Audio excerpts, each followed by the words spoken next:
പ്രധാനമന്ത്രിയുടെ ക്രിസ്മസ് വിരുന്നിന് പങ്കെടുത്ത ബിഷപ്പുമാർക്കെതിരെ ഇടതുപക്ഷത്തിന്റെ മന്ത്രി സജി ചെറിയാൻ നടത്തിയ പരാമർശം വലിയ വിവാദമായിരിക്കുകയാണ് കേരളത്തിൽ. പ്രധാനമന്ത്രിയുടെ ക്രിസ്മസ് വിരുന്നിന് പങ്കെടുത്ത ബിഷപ്പുമാർക്ക് രോമാഞ്ചമുണ്ടായിരിക്കുകയാണെന്നാണ് അദ്ദേഹം പറഞ്ഞത്. അദ്ദേഹത്തിന്റെ വാക്കുകളിലേക്ക്. നമ്മുടെ ക്രിസ്ത്യാനികളായ ബിഷപ്പുമാരെ എല്ലാം വിളിച്ച് ഈയിടെ ഒരു അത്താഴം കൊടുത്തു, കുറച്ച് കേക്കൊക്കെ മുറിച്ചു. അപ്പൊ ചില ബിഷപ്പുമാർക്കൊക്കെ ആണെങ്കിൽ പ്രത്യേക രോമാഞ്ചമുണ്ട്. BJP നേതാക്കന്മാർ വിളിച്ചാൽ പ്രത്യേക രോമാഞ്ചം. അപ്പൊ അങ്ങനെ രോമാഞ്ചം കൂടി കുറച്ചുപേര് പോയി ഡൽഹിയിൽ. ഇതേ ചൊല്ലി KCBCയുടെ വക്താവ് ജേക്കബ് പറഞ്ഞിരിക്കുന്നത് ഉന്നത സ്ഥാനത്തിരിക്കുന്നവർ സംസ്കാര സമ്പന്നമായ ഭാഷ ഉപയോഗിക്കണം എന്നായിരുന്നു. ഇതേ ചൊല്ലി KCBCയുടെ വക്താവ് ജേക്കബ് പറഞ്ഞിരിക്കുന്നത്. അദ്ദേഹത്തിന്റെ വാക്കുകളിലേക്ക്.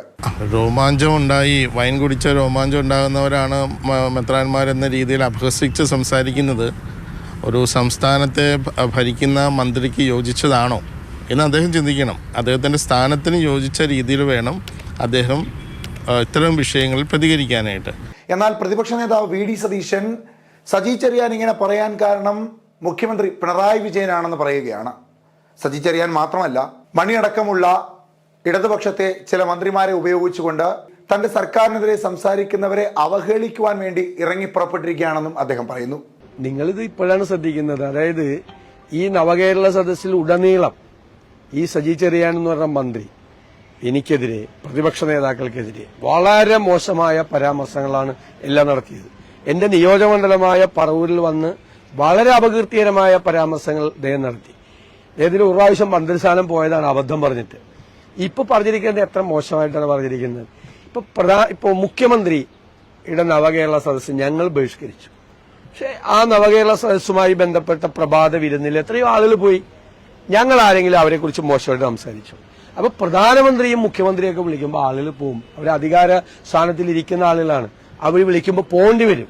അതൊന്നും ഒരു തെറ്റല്ല. അതിൽ പോയവരെ കളിയാക്കുക, പോയവരെ പരിഹസിക്കുക എന്ന് പറയുന്നത് ഒരു ശരിയായ നടപടിയല്ല. അത് വളരെ മോശം പരാമർശം. ഇത് മുഖ്യമന്ത്രിയുടെ അനുവാദത്തോടു കൂടി ഇഷ്ടമില്ലാത്ത ആളുകളെ അപകീർത്തിപ്പെടുത്താൻ കുറച്ചുപേരെ അയച്ചുവിട്ടിരിക്കുകയാണ് CPM. ഇടുക്കിയിലെ MM മണി. ആർക്കെതിരെ എന്തും പറയാൻ എന്ത് ലൈസൻസാണുള്ളത്? എന്ത് മോശമായിട്ടുള്ള പ്രയോഗങ്ങളാണ് സ്ത്രീകൾക്കെതിരെ ഒക്കെ നടത്തുന്നത്. അതുപോലെ ഈ സജി ചെറിയാൻ വാ തുറന്ന ഇതുപോലുള്ള കാര്യങ്ങളാണ് പറയുന്നത്.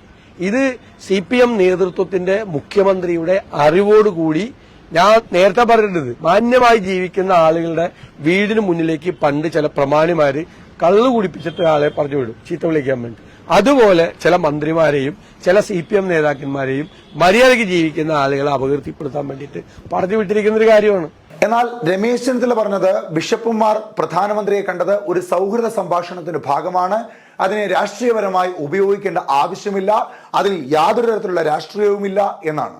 ഇപ്പൊ ആരെങ്കിലും ഒരാൾ ക്ഷണിച്ചിട്ടൊരു പരിപാടി പോകുന്നതുകൊണ്ടൊന്നും ക്രൈസ്തവ ജനവിഭാഗങ്ങളുടെ നിലപാടുകളിൽ മാറ്റമുണ്ടാകുമെന്ന് ഞാൻ കരുതുന്നില്ല. മണിപ്പൂർ സംഭവം നമ്മുടെ മുമ്പിലുണ്ട്. മണിപ്പൂരിൽ എത്ര ക്രൈസ്തവ ദേവാലയങ്ങളാണ് തകർക്കപ്പെട്ടത്. മധ്യപ്രദേശ് പോലുള്ള സംസ്ഥാനത്ത് അധികാരമേറ്റെടുത്ത പിറ്റേ ദിവസം ക്രിസ്മസ് കരോൾ വേണ്ട എന്ന് പ്രഖ്യാപിക്കുകയുണ്ടായി. അങ്ങനെയുള്ള ആളുകളെ ക്രിസ്മസിന് വിളിച്ച ആഘോഷ പരിപാടിക്ക് വിളിച്ചാൽ അവരുടെ നിലപാടിൽ മാറ്റമുണ്ടാകുമെന്ന് ഞങ്ങളാരും വിശ്വസിക്കും. എന്നാൽ BJPയുടെ കേന്ദ്രമന്ത്രി മുരളീധരൻ സജി ചെറിയാനെ രൂക്ഷമായി വിമർശിക്കുകയാണ്. സജി ചെറിയാൻ ആരാണ് എന്നറിയണമെങ്കിൽ അദ്ദേഹത്തിന്റെ ചരിത്രം പരിശോധിച്ചാൽ മതിയെന്നാണ് അദ്ദേഹം പരിഹാസ്യത്തോടുകൂടി പറയുന്നത്. ഒരു സമുദായത്തെ അടച്ചാക്ഷേപിച്ചുകൊണ്ട് സംസ്ഥാനത്തിന്റെ ഭരണം കൈയാളുന്ന ഒരു മന്ത്രി ഈ തരത്തിലുള്ള പ്രസ്താവനകൾ നടത്തുന്നത് ഒരുപക്ഷെ സജി ചെറിയാന്റെ ചരിത്രം പരിശോധിക്കുന്നവർക്ക് അത്ഭുതമുണ്ടാവില്ലെങ്കിലും കേരളത്തിലെ ജനങ്ങളെ സംബന്ധിച്ചിടത്തോളം അങ്ങേയറ്റം അധിക്ഷേപകരമായിട്ടുള്ള പരാമർശങ്ങളാണ് നടത്തിയിട്ടുള്ളത്. സജി ചെറിയാൻ നേരത്തെ ഭരണഘടനയെ അധിക്ഷേപിച്ചതിന്റെ പേരിൽ മന്ത്രിസ്ഥാനത്ത് നിന്നടക്കം മാറി നിൽക്കേണ്ടി വന്ന ആളാണ്. ഈ മന്ത്രി ഈ ആക്ഷേപത്തിന് കാരണമായിട്ട് പറയുന്നത് പ്രധാനമന്ത്രി ക്ഷണിച്ചപ്പോൾ ക്രൈസ്തവ സമുദായ നേതാക്കന്മാർ ആ പ്രധാനമന്ത്രിയുടെ വിരുന്നിന് പോയി എന്നുള്ളതാണ്. ദേശീയ തലത്തിൽ ബിഷപ്പ്മാർക്ക് വേണ്ടി നടത്തിയ ഒരു ക്രിസ്മസ് വിരുന്ന് ഇങ്ങ് കേരളത്തിൽ വലിയ രാഷ്ട്രീയ കൊടുങ്കാറ്റ് സൃഷ്ടിച്ചിരിക്കുകയാണ്. എന്തായാലും വരാൻ പോകുന്ന ലോക്സഭാ തെരഞ്ഞെടുപ്പിൽ ക്രൈസ്തവരുടെ വോട്ട് വളരെ പ്രാധാന്യമുള്ളവയാണ്. ആ ക്രൈസ്തവരുടെ വോട്ട് തങ്ങളിലേക്ക് ചേർക്കുവാൻ പഠിച്ച പണി 18 നോക്കുകയാണ് കേരളത്തിലെ രാഷ്ട്രീയ പ്രസ്ഥാനങ്ങൾ.